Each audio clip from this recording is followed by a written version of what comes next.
네, 오늘 처음으로 이제 동영상 수업을 한번 해볼 건데, 당연히 제 얼굴은 안 나오고, 그냥 화면을 보면서 여러분 학습지랑 교과서 같이 보면서 그냥 수업이 진행될 예정입니다. 그리고 쌤이 생각보다 말이 좀 빨라가지고, 배속을 하면은 발음도 안 좋고, 말도 빠르고 해서 좀 알아듣기 힘들 수가 있어요. 그래서 배속하는 거는 추천하지 않습니다. 근데 내가 만약에 수업을 놓쳐서 너무너무 급한 시간에 들어야 한다. 아침에 등교하면서 들어야 한다 하면은 뭐 어쩔 수 없겠죠. 그래도 꼭 듣고 이 학습지를 채워서 수업 시간에 이 학습지를 다시 가져오시기를 바랍니다. 오늘은 이제 물질의 구성 두 번째 개념 시간인데 두 번째 개념으로는 원자에 대해서 한번 배워볼 거예요. 자, 원자는 우리가 한 번도 배워보진 않았지만 이 직전 시간에 원소와 원자를 비교를 한번 해봤습니다. 그러면 그 비교했던 거를 다시 한번 짚어보고 넘어갈게요. 오른쪽에 보면 원소와 원자하고 정의가 나와 있습니다. 원소는 물질을 이루는 기본 성분이고 원자는 물질을 이루는 기본 입자이다 라고 나오죠. 이거 제가 정리할 때도 한번 해줬는데 성분이라는 것은 종류가 어떻게 되는가, 어떤 종류가 있는가를 말하는 거고 그렇기 때문에 우리가 이 원소는 원소 기호로 표현할 수가 있었죠. 원소 기호로 20개 정도 알아봤습니다. 그리고 원자는 오늘 배울 예정인데 물질을 이루는 기본 입자입니다. 어떤 덩어리 하나가 원자가 되는 거죠. 그래서 이 원자는 기본 입자, 덩어리이기 때문에 얘를 우리가 눈으로 관찰하기는 힘들지만 이거를 최대한 비슷하게 만들어서 우리가 알아보기 쉽게 만들 수 있습니다. 이것을 바로 원자 모형이라고 해요. 원자 모형. 그래서 원자와 원소는 이렇게 당연히 정의도 다르고 그리고 원소는 종류이기 때문에 기호로 구분을 할 수 있고 원자는 어떤 입자이기 때문에 모형으로 나타낼 수 있다. 이렇게 요까지도 차이가 되겠죠. 그러면 원자가 뭔지 한번 알아볼게요. 왼쪽으로 다시 넘어오면 원자의 구성이 나옵니다. 원자는 좀 전에 말했듯이 물질을 이루는 기본 입자예요. 입자. 물질을 이루는 기본 입자이고 당연히 개수를 셀 수 있는 한 덩어리를 말하는 거예요. 그리고 원자는요. 또 안에 잘 들여다보면은 얘네들을 우리가 구분을 할 수 있습니다. 뭐랑 뭐를 구분할 수 있냐면 원자, 핵과 전자로 구분을 할 수 있습니다. 원자, 핵과 전자. 자, 이거 두 개 중에 조금 익숙한 말이 하나 있죠. 뭐냐면 전자입니다. 전자. 전자는 우리 전기라는 개념을 배울 때 많이 나오는데 전자는 음전하를 띤 입자를 전자라고 합니다. 근데 입자라고 하는 게 또 여러분이 헷갈릴 수 있어요. 입자라고 하면은 물질을 구성하는 아주 미세한 단위를 입자라고 하고 그 미세한 단위 중에서 지금 우리가 원자는 기본 입자라고 했는데 그거보다 더 미세한 단위 전자라는 입자가 또 존재한다는 겁니다. 알겠죠? 그리고 원자핵이라는 게 있습니다. 전자가 마이너스 전하를 띠니까 원자핵은 당연히 플러스 전하를 띠게 됩니다. 자세한 거는 3번의 전기적 성질에서 한번 알아볼게요. 그리고 원자핵은 원자의 중심에 존재하고 원자의 크기는 매우 작습니다. 매우 작다. 이거 원자의 크기가 좀 작다는 거를 어떻게 알 수 있냐면 수소 원자의 지름을 쌤이 한번 설명해 줄게요. 자, 수소 원자 H라고 쓸게요. H 수소 원자의 지름은 얼마게? 수소 원자의 지름은 1억 분의 1cm로 1억 분의 1cm라고 하면은 뭐 몇 cm일까? 0.000000001cm 정도 될 것 같은데 근데 이거 어떻게 하면 감이 오냐면 H 원자를 1억 개 일렬로 넣었을 때 1cm가 되는 겁니다. 1cm 얼마나 작은지 알죠? 그 15cm 자에 보면은 그 조그마한 한 요 정도 범위 정도가 1cm가 될 텐데 수소 원자를 1억 개 일렬로 1억 개를 넣었을 때 이만큼이 된다는 겁니다. 굉장히 작죠. 그래서 우리 눈으로 보기 힘들죠. 당연히. 우리 눈으로 보기는 힘듭니다. 그리고 이 원자는 원자핵과 전자로 이루어져 있는데 원자핵은 원자의 중심에 존재하고 전자는 원자핵의 주위에서 움직이고 있습니다. 이 원자핵 주위에서 움직이는 전자의 움직임을 조금 더 탐구해보고자 하는 학문이 많이 들어봤겠지만 양자역학이라는 학문이 있어요. 이거는 원자 안에 있는 전자의 움직임에 대해서 탐구하는 학문입니다. 관심 있으시면 나중에 한번 찾아보세요. 자, 그리고 네 번째, 원자는 뭐에 따라 전자에 뭐가 다를까? 자, 이거는 원자의 전하량이라는 게 있어요. 전하량. 원자의 전하량에 따라서 전자의 개수가 달라집니다. 전자의 개수가 달라진다. 전하량이라는 것도 한번 처음 들어보자. 전하량을 한번 볼 텐데 전하량이라는 말의 뜻을 보기 전에 전하를 먼저 봅시다. 전하는 물체가 띠고 있는 정전기의 양이래. 정전기의 양. 우리가 보통 전기라고 하면 전기는 물체입니까? 전기는 물체가 아니죠. 전기는 에너지입니다. 에너지는 눈으로 볼 수 있을까요? 대부분의 에너지는 눈으로 볼 수 없어요. 근데 우리가 볼 수 있는 에너지가 있지. 우리 주변에 있는 에너지 중에 눈으로 볼 수 있는 에너지는 빛에너지예요. 빛에너지. 유일합니다. 근데 빛에너지 전체를 눈으로 볼 수는 없어요. 빛에너지 중에 어떤 부분만 볼 수 있냐면 아주 조그만한 영역만 우리가 볼 수 있습니다. 그렇기 때문에 대부분의 에너지는 우리가 눈으로 볼 수 없어요. 그러면 이 눈으로 볼 수 없는 에너지를 어떻게 우리가 알 수 있을까? 어떻게 우리가 나타낼 수 있을까를 고민했을 때 전하라는 개념을 만들어내게 됩니다. 물체가 띠고 있는 정전기의 양으로 모든 전기현상의 근원이 되는 실체예요. 실체. 전하는 실체하는 겁니다. 에너지처럼 눈에 안 보이는 게 아니라 실체로 전하가 있다라는 거예요. 그래서 이 전하는 전기 에너지다 하면은 와닿지 않기 때문에 전하이다라는 말을 많이 써요. 전하의 종류는 양전하와 음전하가 있습니다. 그리고 전하를 표현할 때는 그냥 플러스, 그냥 마이너스 이렇게 양음을 쓰지 않고 여기다가 괄호를 붙여서 써주는 게 법칙입니다. 괄호를 좀 붙여주세요. 시험 문제도 예를 들어서 뭐 마이너스 2다라고 하면은 음전하가 마이너스 2다라고 하면 그냥 미안해. 그냥 마이너스 2 이렇게 적으면 전하를 표시하는 게 아니라 다른 의미이기 때문에 우리가 괄호를 이렇게 쳐서 표시를 해주면 좋습니다. 그래서 이 전하는 정전기의 양이기 때문에 이 전하를 띠고 있는 물질들은 전하의 양이 정해져 있어요. 그래서 그 전기의 양을 가지고 우리가 전하량이라고 표시를 합니다. 그러면 어떤 물체의 전하량이 얼마인가? 라는 걸 물어볼 수 있겠죠. 이 물체가 가지고 있는 전하의 양, 전기 에너지 양이 얼마인가? 라는 걸 뜻합니다. 됐습니까? 그러면 다시 이쪽으로 넘어가 볼게요. 두 번째, 원자의 특징 중에 원자의 크기가 나와요. 원자의 크기. 원자의 지름이 10의 마이너스 10승 미터 정도래. 이게 그냥 이렇게만 보면은 감이 잘 안 올 텐데 한번 예를 들어 볼게요. 10의 마이너스 1승 미터다 라고 하면 여기 제곱이란 거 들어본 적 있지? 예를 들어 2의 제곱이다 하면 4잖아요. 근데 10의 마이너스 1제곱이다 하면은 10분의 1입니다. 10분의 1. 그러면 10의 마이너스 2제곱이다 하면은 100분의 1이 되겠지. 그치? 얼마나 작은지 알겠지? 10의 마이너스 10제곱미터 정도래요. 원자의 지름이.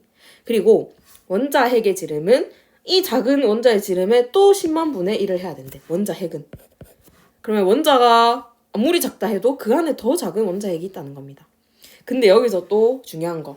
원자 핵 말고 원자를 구성하는 거 하나 더 있죠. 전자죠, 전자. 여기 좀 적어볼게요. 전자는 또 얼마나 작을까?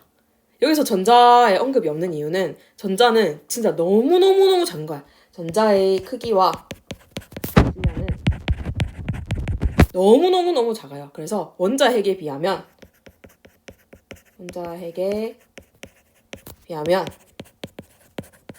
무시할 수 있을 정도입니다. 무시할 수 있을 정도로 너무 작기 때문에 언급을 안 합니다. 그냥. 이거는 고등학교 가면 뭐 전자의 질량이 얼마다 이렇게 얘기해주는 사람도 있는데 사실은 0이에요. 0. 전자의 크기랑 질량은 0. 이런 전자를 연구하는 학문이 양자역학이다. 관심 있으면 유튜브에 꼭 찾아보세요. 진짜 재밌으니까. 어쨌든 전자는 굉장히 작기 때문에 원자핵에 비해서 무시할 수 있다. 그래서 원자는 대부분이 어떨까요? 맞아요. 전자를 무시하면 원자는 대부분이 빈 공간으로 되어 있습니다. 원자의 대부분은 빈 공간이다. 그리고 이제 3번 가볼게요. 원자의 전기적 성질인데 원자의 전기적 성질이 진짜 중요한 파트이고 이게 너희가 지금 들으면 그래 당연하지 라고 하는데 나중에 복습할 때 보면 또 헷갈리는 게 있어요. 한번 꼼꼼히 살펴보시다. 첫 번째, 원자를 구성하는 원자 핵은 어떤 전하를 띨까? 맞아요. 양전하를 띠게 됩니다. 양전하. 근데 여기 플러스 전하라고 적어도 상관없어요. 플러스 전하를 띠고 전자는 그쵸 음전하를 띱니다. 마이너스 전하를 띈다. 근데 여기서 진짜 잘 알아둬야 될 거. 전자 하나의 전하량은 얼마일까? 전자 하나의 전하량. 전자 하나니까 당연히 마이너스 1이 되겠죠. 전자 하나의 전하량은 마이너스 1이다. 진짜 중요합니다. 그리고 두 번째 원자의 전기적 성질. 하나의 원자에서 원자핵이 띄는 거니까 양전하겠죠. 양전하의 총량과 전자가 띄는 음전하의 총량이 같습니다. 그래서 원자핵이 띄는 양전하의 총량, 이거 보자. 원자핵이 띄는 양전하의 총량과 전자가 띄는 음전하의 총량이 같다. 그러면 원자는 정기적으로 어떤 상태일까? 양전하에 뜰까요? 음전하에 뜰까요? 두 개 양이 같으니까 당연히 정기적으로 중성을 띠게 됩니다. 중성. 양도 음도 아닌 딱 중간 0이란 뜻이죠. 전하량이 0이다. 전하량이 0이다. 그래서 원자는 정기적으로 중성이다 라고 말을 합니다. 지금 요 전기적 성질 특징 3가지를 가지고 낼 수 있는 문제가 정말 많은데 제가 예시를 하나 들어볼게요. 예를 들어 어떤 원자는 전자가 7개래. 전자가 7개의 원자. 이 원자의 원자핵의 전하량은 하고 물어보면 뭐라고 답해야 될까요? 어떤 원자는 전자가 7개래요. 7개인 이 원자의 원자핵의 전하량을 물어봅니다. 일단 원자라는 말이 나왔어. 어떤 원자래. 원자라는 말은 이 원자가 정기적으로 중성이라는 말이 되겠죠. 그래서 전자가 7개라는 말은 음전하량이 총 얼마야? 전자가 7개라는 것은 음전하량은 총 마이너스 7이 된단 말이죠. 마이너스 7. 그러면 중성이 되려면 양전하, 그러니까 원자핵의 전하량이 얼마가 돼야 된다? 그쵸. 플러스 7이 되어야 한다. 정답은 플러스 7이 되겠죠. 여기서 진짜 주의해야 될 게 나와요. 뭐냐면 그냥 너희는 익숙해 지금 1, 2, 3, 4, 5, 6, 7, 8, 90 이렇게 쓰는 게 익숙한데 전하량을 물어볼 때는 반드시 앞에 부호를 꼭 적어줘야 됩니다. 그래서 원자에게 전하량을 물어봤을 때 7이다 라고 적으면 전 틀렸다 합니다. 플러스 7이다 라고 해주세요.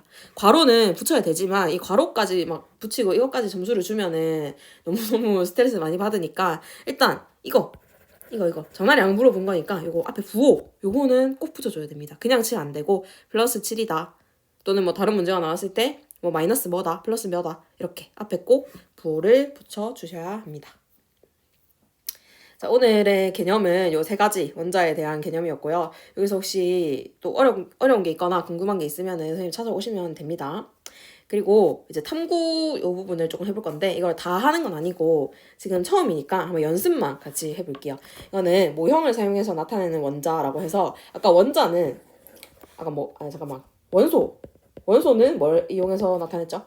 원소 기호라는 것을 사용했죠. 근데 원자는 원자 모형을 사용한다 했습니다. 원자는 원자 모형 사용한다. 그래서 우리가 이 전 시간에 원소 기호를 한번 살펴봤으니까 이번 시간에는 원자 모형을 한번 살펴보자는 겁니다. 모형을 이용해서 나타내 볼게요. 표는 몇 가지 원자와 각 원자의 원자핵 전하량을 나타낸 것이다. 여기 문제에 아주 친절하게 나와 있어요. 원자는 정기적으로 중성이다. 이것을 이용해서 아래의 빈칸을 채우고 각 원자를 모형으로 나타내 보라는 겁니다. 자, 헬륨을 우리가 연습하는데 한번 써봅시다. 헬륨이라고 하면 수헬립의 붕탄에서 두 번째 2번 원소입니다. 2번 원소이기 때문에 원자핵의 전하량은 플러스 2예요. 사실 요거까지 외우지는 않아도 되지만 이렇게 연결을 시켜보자면 그렇습니다. 그러면 전자의 총 전하량은 어떻게 될까? 원자가 지금 중성이어야 되니까 플러스 2면 전자는 마이너스 2를 가져야 0이 되겠죠. 플러스 2, 마이너스 2. 쉽죠? 그러면 전자의 총 전하량이 마이너스 2라는 것은 전자가 몇 개 있다는 뜻일까요? 아까 위에 올라가 보면 된다. 위에 원자의 전기적 성질의 맨 첫 번째 동그라미 보면 전자 한 개의 전하량이 마이너스 1이니까 전자가 몇 개 있다는 뜻이다? 그렇죠. 2개 있다는 뜻입니다. 2개. 됐지요? 헬륨은 전자가 2개 있는 원소이다. 그러면 한번 얘를 그려볼게요. 헬륨 여기 He 돼 있는 곳에 이 모형을 그려볼 건데 일단 원자핵 아까 특징이 있었죠. 원자핵은 원자의 중심에 있다라고 했습니다. 그래서 원자핵은 중심에 그려줄 건데 얘가 플러스 2의 전하량을 가지고 있으니까 플러스 2 해놓고 그냥 동그랗게 한번 그려주겠습니다. 너무 잘 그렸죠? 플러스 2만큼의 원자핵 전하량을 가지고 있고 그 주위에 원자핵 주위에서 전자가 움직이고 있는데, 자, 전자를 어떻게 그려줘야 될지 한번 볼게. 전자는 지금 전자의 총 전하량이 마이너스이니까 이렇게 그려주면 되겠죠. 이렇게 전자. 맞나요? 이렇게 그리면 절대 안 됩니다. 이렇게 그리면 지금 방금 따라 그린 사람들은 집중을 안 하고 있었던 거야. 이렇게 그리면 절대 안 됩니다. 전자는 하나의 전하량이 얼마라 했어? 마이너스 1이라 했죠. 그리고 전자의 개수가 지금 2개라고 방금 말했는데, 그렇기 때문에 마이너스 1짜리를 2개를 그려주는 거예요. 예를 들어 헬륨이라고 하면 마이너스 1짜리, 마이너스 1이면 1을 생략합니다. 마이너스 1짜리 하나, 마이너스 1짜리 2개. 이렇게. 뭐 얘가 이 양옆에 안 있어도 되고 위아래로 있어도 되고 뭐 대각선으로 있어도 되고 위치는 상관이 없지만 2개를 그려주시면 됩니다. 그러면 위 옆에 리튬, 동소, 플로린도 쉽게 할 수가 있겠죠. 맞지요? 그래서 이 리튬 동소 플로린은 지금 당장 할 건 아니고 나중에 학교 와서 우리가 수업을 또 해야 되니까 그때 한번 모듈 만들어서 애들이랑 다 같이 해보도록 하겠습니다. 그리고 또 요거를 이제 말 안 하고 넘어갈 수가 없는데, 이거는 모형을 사용하는 이유예요. 모형을 사용하는 이유. 요것은 또 제가 2년 전, 3년 전인가? 2년 전에 이제 또 시험 문제에 이걸 냈는데 대부분 다 잘 맞췄어요. 한번 살펴볼게요. 원자는 너무너무 작아요. 너무너무 크기가 작아서 눈으로 볼 수가 없습니다. 뭐 우리가 물체는 눈으로 볼 수 있다, 물질은 눈으로 볼 수 있다라고 말하지만 실제로 원자를 눈으로 관찰하기는 쉽지가 않아요. 특히 이렇게 원자 번호가 낮은 애들은 관찰하기 쉽지 않고, 교과서 보면은 관찰하는 게 있어. 구리선을 그 현미경이나 주사 탐침 이런 걸로 보면은 계속 확대하면은 이 입자 배열 모습을 볼 수 있습니다. 구리는 원자 번호가 좀 높아서 굉장히 원자핵도 크고 원자 크기 자체도 크고 해서 입자 하나하나를 관찰할 수 있지만 지금 우리가 당장 배우는 애들은 관찰하기가 굉장히 힘듭니다. 그래서 이 안에 있는 구조도 사실은 이게 완벽한 건 아니야. 근데 그냥 알아보기 쉽게 하려고 이렇게 원자 모형을 사용하는 거예요. 우리가 눈으로 볼 수 없는 대상, 원자 같은 이런 것들에 대한 이해를 쉽게 할 수 있고, 근데 여기서 중요한 점, 좀 전에 말했듯이 모형은 이 애들을 100% 정확하게 나타내는 게 아닙니다. 예를 들어서 내가 방금 헬륨을 이렇게 전자 2개를 양옆에 넣었다고 해서 실제 헬륨을 들여다봤을 때 전자 2개가 양옆에 있는 거는 아닙니다. 그렇기 때문에 똑같지는 않지만 근데 최대한 우리가 알아보기 쉽게 우리 눈에 편하게 그렇게 만든 것이 모형이에요. 알겠죠? 사용하는 이유는 결국에는 매우 작아서 눈으로 우리가 직접 볼 수 없기 때문에 사용을 한다. 이렇게 생각을 해주면 되겠습니다.